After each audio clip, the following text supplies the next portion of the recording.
नमस्कार, आप सभी का स्वागत डीडी न्यूज़ के सांकेतिक भाषा के इस विशेष बुलेटिन में। मैं हूं मुकुल शर्मा, मेरे साथ मौजूद हैं मेरे सहयोगी शरद मुदगल। खबरें जो हैं आपको विस्तार से हम बताएंगे, लेकिन आइए उससे पहले नजर डालते हैं हेडलाइंस पर।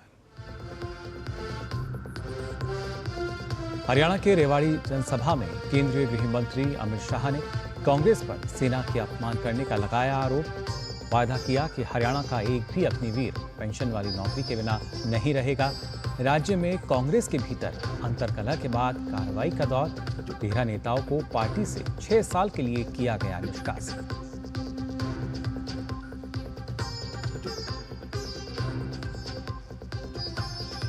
भाजपा के राष्ट्रीय अध्यक्ष जेपी नड्डा ने कहा, जम्मू कश्मीर के लोगों ने प्रधानमंत्री मोदी की नीतियों के प्रति दिखाया प्यार, विश्वास और समर्थन। लोगों ने बुलेट को नकार कर बैलेट का रास्ता चुना।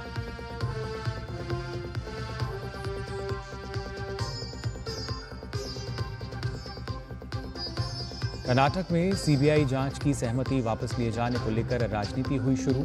भाजपा ने इस मुद्दे पर कांग्रेस को घेरा। कहा, कांग्रेस बन गई है भ्रष्टाचार की दुकान।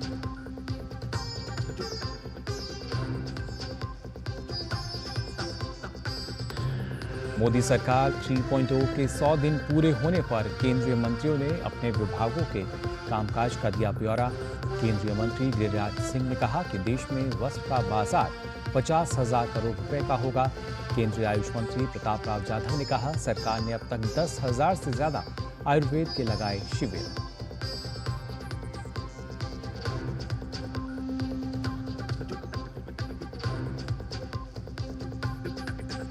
और कानपुर में तीसरे टेस्ट मैच का पहला दिन बारिश से हुआ बाधित। मात्र 35 ओवरों का ही हो सका खेल। शुरुआती झटके के बाद संभली बांग्लादेश की टीम। दिन का खेल खत्म होने तक बांग्लादेश ने बनाए 3 विकेट पर 107 रन।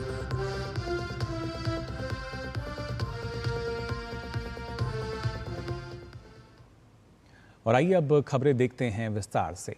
भाजपा के वरिष्ठ नेता अमित शाह ने हरियाणा के रेवाड़ी में एक जनसभा को संबोधित किया। अमित शाह ने कांग्रेस पर सेना का अपमान करने और अग्निवीर को लेकर भ्रम फैलाने का आरोप लगाया। साथ ही एमएसपी को लेकर कांग्रेस पर हमला बोलते हुए उन्होंने कहा कि वोट की खातिर कांग्रेस एमएसपी के नाम पर किसानों से झूठ बोल रही है। पार्टी राहुल बाबा को अभी किसी एनजीओ ने पकड़ा दिया है कि एमएसपी बोलने से वोट मिल जाएंगे। राहुल बाबा, एमएसपी का फुल फॉर्म मालूम है क्या आपको? एमएसपी किसको कहते हैं मालूम है क्या? खरीफ का क्रॉप कौन सा है, रबी का कौन सा है, कुछ मालूम है क्या? पूरे देश भर में कांग्रेस की सरकारें जो चल रही है वो एमएसपी के नाम पर किसानों के सामने झूठ बोलने का बंद करिए।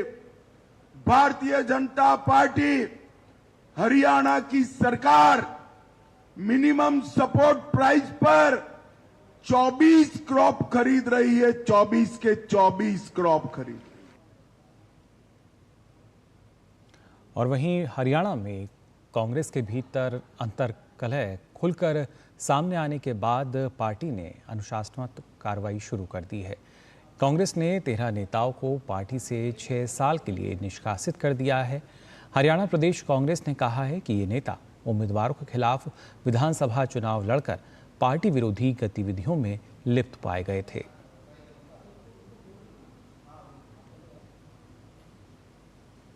भाजपा अध्यक्ष और केंद्रीय मंत्री जेपी नड्डा ने जम्मू कश्मीर में विधानसभा चुनाव के 2 चरणों के शांतिपूर्ण तरीके से संपन्न होने का श्रेय मोदी सरकार की नीतियों को दिया है। उन्होंने कहा कि लोगों ने बुलेट को नकार कर बैलेट का रास्ता चुना है। 2 चरणों के मतदान से स्पष्ट है कि जम्मू कश्मीर के लोग शांति, स्थिरता और विकास चाहते हैं। जम्मू कश्मीर के लोगों ने प्रधानमंत्री मोदी जी की तरफ अपना प्यार, विश्वास और उनकी नीतियों को एक समर्थन दिया है। यह स्पष्ट इन चुनावों से हम सबको देखने को मिलता है। सबसे बड़ी बात यह है कि यह चुनाव शांतिपूर्ण ढंग से, पीसफुल तरीके से हुआ है। इस चुनाव में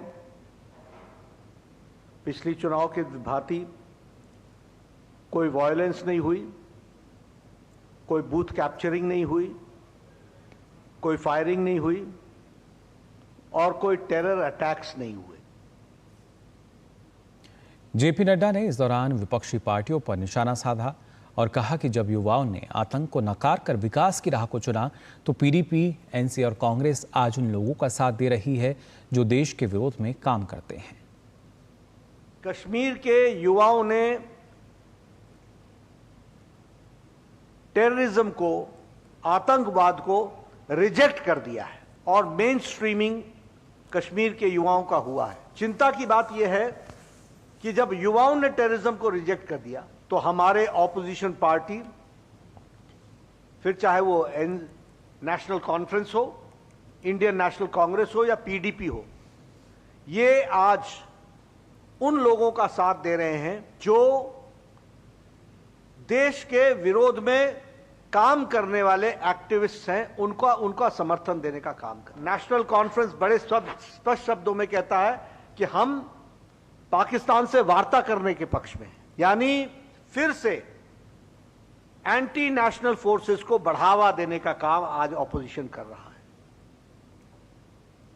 वहीं उत्तर प्रदेश के मुख्यमंत्री योगी आदित्यनाथ ने जम्मू कश्मीर में एक जनसभा को संबोधित किया। कांग्रेस, एनसी और पीडीपी पर निशाना साधते हुए योगी आदित्यनाथ ने कहा कि इन पार्टियों ने परिवारवाद को बढ़ावा देकर आतंकवाद को पनपाने का काम किया है। कौन लोग हैं वे जिन्होंने धरती के स्वर्ग को मजहबी उन्माद के पाप का एक गोदाम बना करके, वेयर हाउस बना करके यहां की जनता का शोषण किया, परिवारवाद को पनपाया, भ्रष्टाचार को पनपाया, अपने राजनीतिक स्वार्थ के लिए आतंकवाद को पनपाने का पाप किया था। वे लोग कौन थे?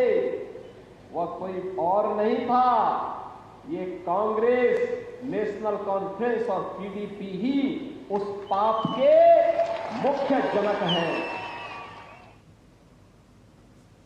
कर्नाटक सरकार द्वारा राज्य में सीबीआई द्वारा आवश्यक सामान्य सहमति वापस लेने पर राज्य के गृह मंत्री जी परमेश्वर ने कहा कि कई मामलों में कई राज्यों ने सीबीआई जांच की अनुमति दी है, जबकि वहीं कुछ राज्यों ने अपने यहां सीबीआई को प्रवेश की अनुमति नहीं दी है। हमारे राज्य में ऐसा पहली बार नहीं हो रहा है, पहले भी कई बार सीबीआई हमारे राज्य में बिना अनुमति के जांच के लिए आई है, जो कि सही नहीं है। वहीं भाजपा प्रवक्ता शहजाद पूनावाला ने कर्नाटक के मुद्दा घोटाले को लेकर कांग्रेस और राज्य के मुख्यमंत्री सिद्धरमैया पर जमकर निशाना साधा। पूनावाला ने कहा कि मुद्दा घोटाले को लेकर कांग्रेस का जिस तरह का रवैया है, उससे ये साफ हो गया है कि कांग्रेस एक प्रोफेशनली भ्रष्ट पार्टी बन चुकी है। ये कहना अतिशयोक्ति नहीं होगा कि कांग्रेस पार्टी का रवैया पहले चोरी और उसके बाद सीना तोड़ी, first to earth and after that you are brazen about it. यही एटीट्यूड और अप्रोच बन चुका है कांग्रेस पार्टी का कर्नाटका में भी और पूरे देश में भी करप्शन के प्रति, और यही एटीट्यूड और अप्रोच है सीएम सिद्धरमैया का भी, जब से मुड़ा स्कैम में उनकी जो कन्फ्यूजन और संलिप्तता है वो पाई गई। कर्नाटक की सिद्धरमैया सरकार मुद्दा स्कैम पर चारों तरफ से घिरती नजर आ रही है। भाजपा नेता राजीव चंद्रशेखर ने कांग्रेस पर निशाना साधते हुए कहा कि यह वही कांग्रेस है जो बात बात पर संविधान का नारा लगाती है, लेकिन जब हाईकोर्ट ने कह दिया है कि इस घोटाले की जांच होनी चाहिए तो वह जांच एजेंसी सीबीआई को कार्रवाई से रोक रही है। कोर्ट ने कहा है कि ये मूडा स्कैम जो सिद्धरामैया जी के फैमिली ने लैंड हड़पा है उसमें इन्वेस्टिगेशन होना चाहिए। जब कोर्ट ने कह दिया है कि इन्वेस्टिगेशन होना चाहिए, कांग्रेस डर गया है और कांग्रेस, वो जो राहुल गांधी के कांग्रेस जो हर इस पे अपने कॉन्स्टिट्यूशन के बारे में और लॉ के बारे में बात करते हैं, आज ऐसे डर गए हैं कि उन्होंने सीबीआई को प्रोसिक्यूशन देने का सैंक्शन से उन्होंने इनकार कर दिया है। एक तरह के जैसे माफिया जैसे इन्वेस्टिगेटिव एजेंसीज को रोकने के लिए कैबिनेट में उन्होंने रेजोल्यूशन पास किया है। केंद्रीय मंत्री गिरिराज सिंह ने कहा है कि कृषि के बाद देश में सबसे ज्यादा रोजगार देने वाला क्षेत्र टेक्सटाइल है। आने वाले समय में टेक्सटाइल का 50,000 करोड़ का मार्केट सिर्फ भारत में होगा। टेक्निकल टेक्सटाइल को प्रधानमंत्री नरेंद्र मोदी के नेतृत्व में एक नई ऊंचाई दी गई है। एग्रीकल्चर के बाद देश में रोजगार देने वाला अगर कोई विभाग है तो वो टेक्सटाइल। टेक्सटाइल किसान से भी जुड़ा है और टेक्सटाइल इंडस्ट्री से भी जुड़ा है। आने वाले दिन में डायपर, ये आने वाले दिन में ये दुनिया 50,000 करोड़ का तो केवल भारत मार्केट होने वाला है। अब प्रधानमंत्री जन आरोग्य योजना में आयुष के पैकेज को शामिल किया जाएगा। जी हां, केंद्रीय आयुष मंत्री प्रताप राव जाधव ने मोदी सरकार की 100 दिन की उपलब्धियों को मीडिया से साझा करते हुए कहा कि प्रधानमंत्री के नेतृत्व में आयुर्वेद ने पूरी दुनिया में पहचान कायम की है और आगे भी सरकार आयुर्वेद को बढ़ावा देने के लिए प्रतिबद्ध है। उन्होंने बताया कि सरकार ने अब तक 10,000 से ज़्यादा आयुर्वेद कैंप लगाए हैं। इसके अलावा अब सरकार घर घर आयुर्वेद पहुंचाने के लिए हर घर आयुर्वेद कार्यक्रम शुरू करेगी। ये तीसरी बार जो हमारी यहाँ पर सरकार नरेंद्र मोदी जी के नेतृत्व में स्थापित हुई, इसके 100 दिन अब पूरे हो चुके हैं। भारत के यशस्वी प्रधानमंत्री माननीय श्री नरेंद्र मोदी जी के ऊर्जावान नेतृत्व में आयुष क्षेत्र और पारंपरिक चिकित्सा पद्धति ने विश्व पटल पर प्रतिष्ठा अर्जित की है। आयुष पद्धतियाँ आज केवल एक विकल्प नहीं है, बल्कि देश की स्वास्थ्य नीति का एक प्रमुख आधार भी यहाँ पर बन चुका है। इसमें जो उपलब्धि है, उसमें जो पहले हमारी उपलब्धता थी, विश्व स्वास्थ्य संगठन WHO के साथ एक हमने डोनर समझौता किया कि जिसमें आयुर्वेद को वैश्विक स्तर पर प्रसारित करने के लिए आयुष मंत्रालय विश्व स्वास्थ्य संगठन के साथ मिलकर बड़े स्तर पर कार्य कर रहा है। प्रियंक खरगे द्वारा सेमीकंडक्टर इकाइयों को असम और गुजरात में स्थापित करने को लेकर दिए गए बयान पर असम के मुख्यमंत्री ने हमला बोला है। हिमंता बिस्वा शर्मा ने कहा कि एक बार फिर कांग्रेस ने असम के विकास का विरोध करके अपना असली रंग दिखाया है। कांग्रेस के राष्ट्रीय अध्यक्ष के बेटे और कर्नाटक सरकार में मंत्री ने दावा किया है कि असम को सेमीकंडक्टर उद्योग लगाने का कोई अधिकार नहीं है। उन्होंने असम कांग्रेस के नेताओं से आग्रह किया कि वे इस विभाजनकारी सोच को खारिज करें और असम के विकास और प्रगति के लिए खड़े हों। दरअसल 5 सेमीकॉन इकाइयों के विनिर्माण को लेकर कांग्रेस अध्यक्ष मल्लिकार्जुन खड़गे के पुत्र और कांग्रेस विधायक प्रियंक खरगे ने केंद्र सरकार पर सवाल उठाया है। प्रियंक खरगे ने अपने सोशल मीडिया प्लेटफॉर्म एक्स पर लिखी अपनी पोस्ट में कहा है कि 5 सेमीकॉन इकाइयों में से 4 का निर्माण गुजरात में और 1 का असम में हो रहा है, जबकि वहां सेमीकॉन विनिर्माण के लिए कौशल पारिस्थितिकी तंत्र नहीं है। जब चिप डिजाइनिंग की 70% प्रतिभा कर्नाटक में है, तो सरकार राजनीतिक प्रभाव का उपयोग करके दूसरे राज्यों में क्यों जाना चाहती है? यह अनुचित है। प्रियंक खरगे ने पोस्ट पर असम के मुख्यमंत्री हिमंता बिस्वा शर्मा ने पलटवार करते हुए कहा कि एक बार फिर कांग्रेस ने असम के विकास का विरोध करके अपना असली रंग दिखाया है।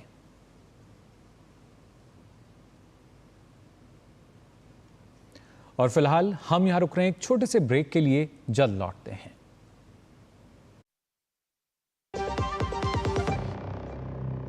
अब आया असली स्वाद। अब आया स्वाद। जब स्वाद के बड़े हो लाले तो MDH का चंकी चाट मसाला डालें। MDH का चंकी चाट मसाला। MDH। बेटियां घर की रौनक हैं। बेटियां घर संवारती हैं। बेटियां पीढ़ियां सजाती हैं। बेटियां घर की बुनियाद कहलाती हैं। बेटियों को सलाम करता है मोंगिया स्टील, स्टील का बादशाह। सुरक्षा की गारंटी हर चीज में जरूरी है, चाहे वो मुश्किल स्टंट हो या अच्छी फसल। इसलिए ले आइए IIL के ट्रैक्टर ब्रांड का शिनबार, जो देता है सुंडी और ट्रिप से सुरक्षा की गारंटी। ब्रेक के बाद आप सभी का एक बार फिर स्वागत। सांकेतिक भाषा के इस विशेष बुलेटिन में खबरों में आगे बढ़ते हैं। रेल मंत्री अश्विनी वैष्णव ने कहा है कि इस त्योहारी सीजन में 108 ट्रेनों में जनरल कोच बढ़ाए गए हैं। छठ पूजा और दिवाली स्पेशल ट्रेनों के लिए 12,500 कोच मंजूर किए गए हैं। 2024 और 25 में आज तक कुल 5,975 ट्रेनें अधिसूचित की गई हैं। इससे 1 करोड़ से अधिक यात्रियों को भीड़ के दौरान घर जाने की सुविधा मिलेगी। 2023 और 24 में त्योहारी सीजन के दौरान कुल 4,429 विशेष ट्रेनें चलाई गई थीं।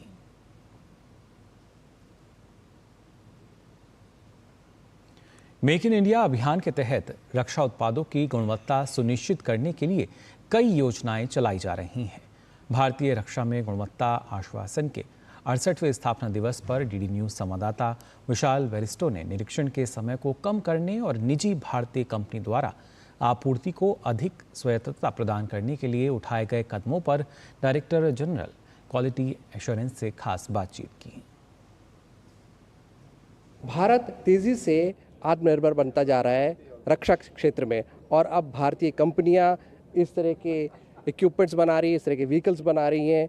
और हम यहाँ पर बात इसलिए कर रहे हैं क्योंकि आज है DGQA का 68वां रेजिंग डे और मेरे साथ हैं DGQA। आइए हम उनसे बात करते हैं। जब हम बात करते हैं भारत के आत्मनिर्भर बनने की, तो ऐसी कंपनीज का मेक इन इंडिया कैंपेन का कितना बड़ा रोल होता है? मेक इन इंडिया कैंपेन ये हमारा जो कंपनीज है, सो लार्ज इंडस्ट्रीज है, उनके थ्रू जितना भी वो बड़े प्रोजेक्ट्स है वो पूरा उन्होंने अंडरटेक कर रहे हैं।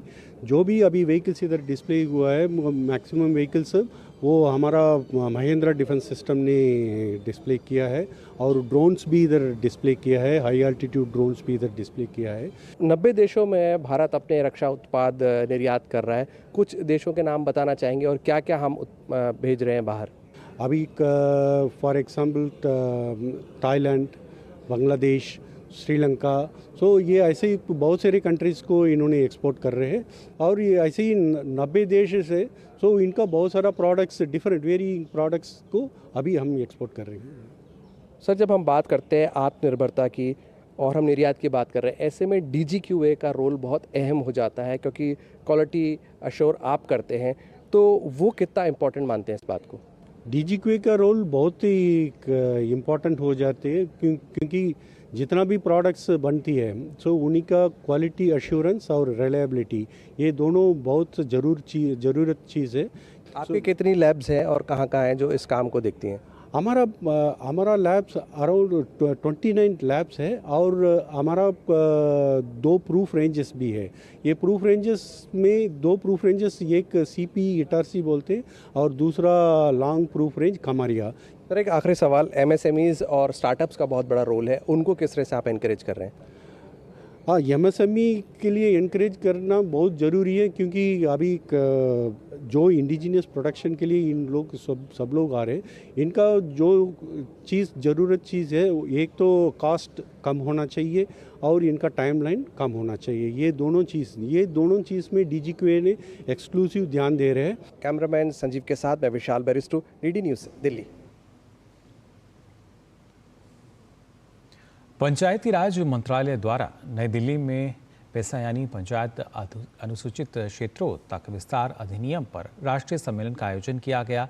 इस सम्मेलन में केंद्रीय पंचायती राज राज्य मंत्री SP सिंह बघेल सहित राज्यों के पंचायत मंत्री, राज्यों के पंचायती राज के वरिष्ठ और जमीनी स्तर के अधिकारियों के अलावा पंचायत के निर्वाचित जनप्रतिनिधि शामिल हुए। पंचायती राज मंत्रालय द्वारा नई दिल्ली में पेसा अधिनियम पर राष्ट्रीय सम्मेलन का आयोजन किया गया। इस सम्मेलन में केंद्रीय पंचायती राज राज्य मंत्री SP सिंह बघेल, राज्य के पंचायती राज विभागों के वरिष्ठ और जमीनी स्तर के अधिकारियों के अलावा पंचायत के तीनों स्तरों के निर्वाचित प्रतिनिधि शामिल हुए। जमीनी स्तर पर पेसा को लागू करने वाले संबंधित विभागों के अधिकारी भी शामिल हुए। केंद्रीय मंत्री SP सिंह बघेल ने कहा कि पेसा ने जनजातीय समुदाय को नई ताकत दी है। वर्तमान सरकार ने इस पर गंभीरता से काम किया है।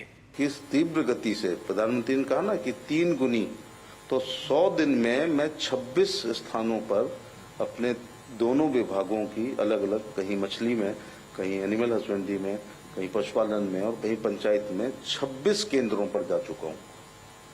इससे अंदाज लगा लो कि प्रधानमंत्री जी अपने मंत्रिपरिषद के लोगों से किस प्रकार से आपके हित में, देश के हित में काम करवा रहे हैं।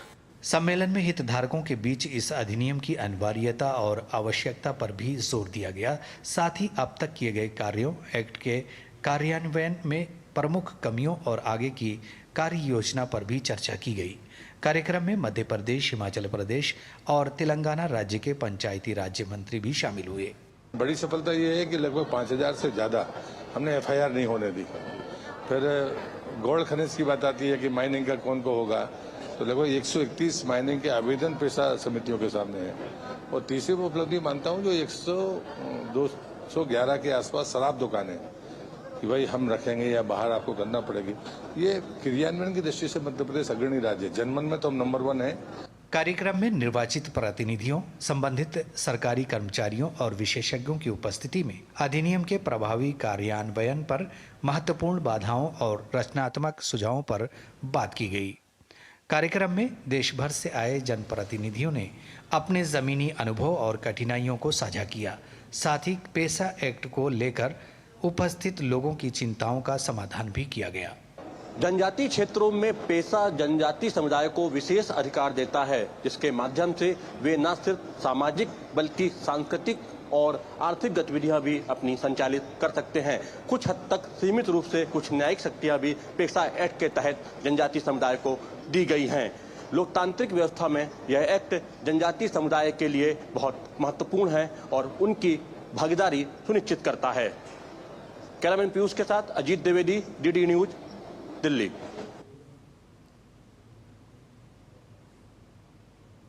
प्रसार भारती और ई स्पोर्ट्स इंडस्ट्री की जानी मानी कंपनी म्यूजिक स्पोर्ट्स के बीच एक समझौता हुआ है। दोनों मिलकर देश में ई स्पोर्ट्स के भविष्य को मजबूत करने की दिशा में काम करेंगे। इस साझेदारी के चलते म्यूजिक स्पोर्ट्स की तकनीक को प्रसार भारती की वृहद पहुंच का लाभ मिलेगा। ई स्पोर्ट्स एथलीट्स का ज़्यादा कोई प्लेटफॉर्म नहीं है जहाँ पे वो लोग अपने जो टैलेंट है वो शोकेस कर सकें, क्योंकि ये आज के दिन में ओलंपिक स्पोर्ट बनने चला है। तो ये प्रसार भारती का एक एंडेवर है कि वो इसको और ज़्यादा हाईलाइट करे।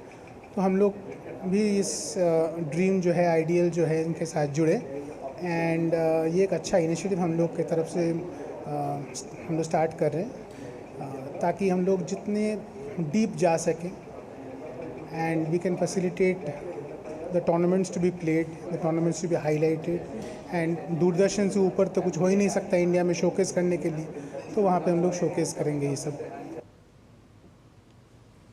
प्रधानमंत्री नरेंद्र मोदी ने हाल ही में 45वें शतरंज ओलंपियाड में गोल्ड मेडल जीतने वाले भारतीय पुरुष और महिला टीमों से मुलाकात की, जिसका वीडियो उन्होंने सोशल मीडिया प्लेटफॉर्म पर भी शेयर किया।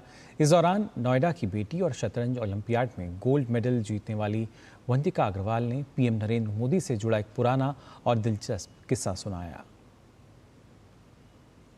मेरे लिए खुद बहुत ज़्यादा स्पेशल मोमेंट था, क्योंकि मैं जब 9 साल की थी तो मैं एशियन स्कूल जीती थी, 2 डबल गोल्ड तब जीता था।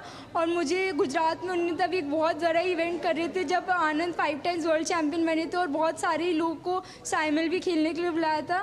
तो तब मुझे भी वहाँ पे ऑनर करने के लिए उन्होंने बुलाया था। तो तब मैं 9 साल की थी, 2012 की बात है, गुजरात में। और उसके बाद ये 12 साल बाद यहाँ तक पहुँचना, क्योंकि मुझे वो जो एनकरेजमेंट, वो जो प्रोत्साहन तब मिला, तो मैंने तब सोच ही लिया था कि इंडिया के लिए खेलना है और इंडिया के लिए मेडल जीतना है। और वहाँ से यहाँ तक पहुँच पाई मैं और जीत पाई, तो बहुत ज़्यादा ही अच्छा लग रहा है। मैंने और इनफैक्ट मैंने जो फ़ोटो थी वो 2012 की, जब मैं 9 साल की थी, मैंने उन्हें दी और वो भी बहुत ज़्यादा ही खुश थे ये देख के। केंद्रीय खेल मंत्री मनसुख मंडाविया ने आज नई दिल्ली में शतरंज ओलंपियाड में स्वर्ण पदक जीतने वाली भारत की पुरुष और महिला टीम को सम्मानित किया। इस मौके पर खेल मंत्री ने कहा कि देश ने पिछले कुछ समय से दरमियान शतरंज के खेल में अभूतपूर्व प्रगति की है। हंगरी के बुडापेस्ट में सफलता का झंडा गाड़ शतरंज के खेल में देश की बादशाहत को सामने रखने वाले इन चेस चैंपियंस के सम्मान का दौर जारी है। गुरुवार को इस कड़ी में खेल मंत्री मनसुख मांडविया ने न केवल इन खिलाड़ियों को सम्मानित किया, बल्कि प्रोत्साहन राशि प्रदान कर खिलाड़ियों को आगे भी इसी तरह के प्रदर्शन के लिए प्रेरित किया। खेल मंत्रालय के द्वारा प्रत्येक खिलाड़ी को 20-20 लाख की राशि प्रदान की गई। देश के हर नागरिक जो देखते हैं उसके मन में प्राउड फील होता है कि ये मेरा देश का झंडा स्पोर्ट्स में ऊपर रहा। मोदी जी के नेतृत्व में देश में बदलाव आ रहा है। हमें 2036 में ओलंपिक्स गेम्स को इंडिया में कराना है। जो मिशन हम रख रहे हैं कि 2036 में ओलंपिक हमारे इंडिया में होना चाहिए, तो उसी तरह चेस को भी हम आगे कैसे लेके जा सकते हैं कि ज़्यादा से ज़्यादा स्कूल से बच्चे, कॉलेज से बच्चे चेस की तरफ आए और अच्छा परफॉर्मेंस दे। इस बीच खिलाड़ियों ने भी अपने अनुभव को साझा किया और इस बात को बताया कि उनके लिए ये स्वर्णिम उपलब्धि है, लेकिन देश के लिए एक ऐसा स्वर्णिम अध्याय है जो निरंतर शतरंज के खेल को देश में एक नई गति देता रहेगा। जब से हम वापस आए हैं, जो हमें लोगों से प्यार मिला है, मीडिया से प्यार मिला है, हम अपने ऑनरेबल प्राइम मिनिस्टर से मिले और जो हमने उनके साथ वक्त स्पेंड किया, हमारी स्पोर्ट्स मिनिस्टर से मुलाकात हुई, दोनों हमारे honourable prime minister and sports minister ने हमको इतना मोटिवेट और इंस्पायर किया है कि बस वो जोश भर जाता है कि इंडिया के लिए और हासिल करना है। जाहिर तौर पर परिवर्तन आना और उस परिवर्तन के साथ खुद को ढालना एक बड़ी चुनौती होती है और इन दोनों ही कड़ियों में इन खिलाड़ियों की जितनी तारीफ की जाए वो कम है, क्योंकि परिवर्तन की लहर इनके द्वारा आई है, लेकिन इस लहर के बीच अपनी जमीन को बनाए रखना भी इन्हें आता है और इसी जमीन की तपिश पर तप कर कई और भविष्य के सितारे खुद को तैयार करेंगे। Gaurav Kumar, DD news, Delhi. तो फिलहाल के लिए सांकेतिक भाषा के इस विशेष बुलेटिन में बस इतना ही। मुझे और मेरे सहयोगी को दीजिए अनुमति। नमस्कार।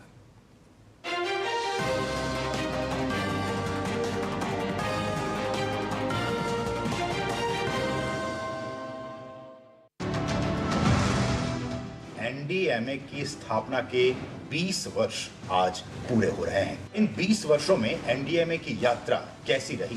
बिना जन भागीदारी के आपदाओं से लड़ना और जूझना बहुत मुश्किल है। डिजास्टर मैनेजमेंट, आपदा प्रबंधन को समझना चाहिए और गहराई के साथ स्कूलों, कॉलेजों, यूनिवर्सिटीज के अंदर, एजुकेशन सिस्टम के अंदर लोगों को इसके बारे में बहुत ज्यादा समझना चाहिए। डिजास्टर मैनेजमेंट तभी सक्षम होगा जबकि